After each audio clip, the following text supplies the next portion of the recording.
are. Once complete, assembly will soon be one of the premier film and TV studios in the Southeast. But before the lights and the cameras, there were cars, a whole lot of cars. The General Motors plant produced nearly 10 million Buicks, Oldsmobiles, and Pontiacs before it shut down for good in 2008. Atlanta News First reporter Patrick Quinn went back in time through the archives and spoke with those that worked the assembly line. Hank Bird started working at the General Motors plant in Doraville in 1977, 30 years after it opened. He was 19. I quit 5 times in my mind that night. But Hank persevered.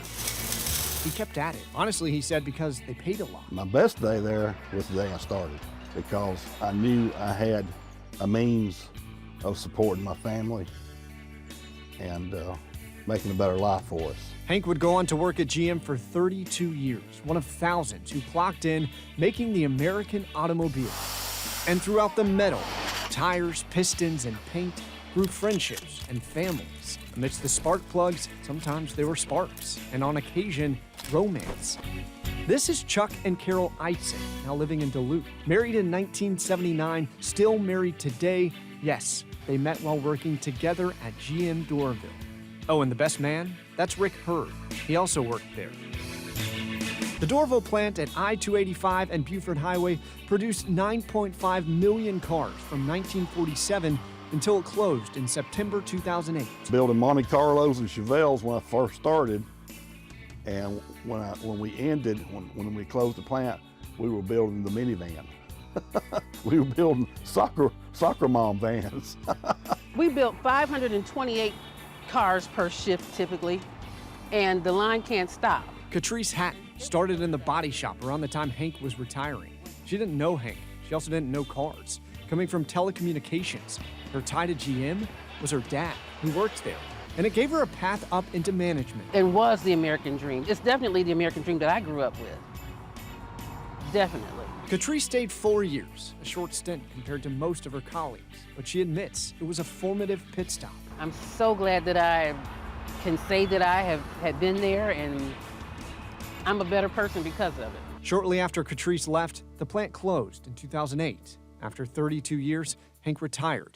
He says his joints are worn, his hands weathered. These days, he's traded in gear shifts and gaskets for a guitar. Hank now travels the Southeast with his band. He's got that forever knack for fine-tuning. For decades in Doraville, inside the GM plant, there were ups, plenty of downs, and along the assembly line, men, women, black, white, young, and old building cars, and an unforgettable community. You're bonded around things like quality, throughput, and just the overall success of keeping the place open. You know, I just feel I was extremely blessed to be able to work for a company like that. And you can tell the people who worked here for those 60-plus years, they had a special bond. There still is a vibrant community online. Anytime an employee passes away, they all notify each other. It was a pleasure to tell some of their stories. I got to give a quick shout out to Karima Hobbs, who helped edit that piece. Now, you saw the sign, that Doraville GM sign. Gray is starting to refurbish that sign. There are many remnants from the old plant that will stay here. A special past now turning into a special future. We're live from Assembly Atlanta. Patrick Quinn, Atlanta News First.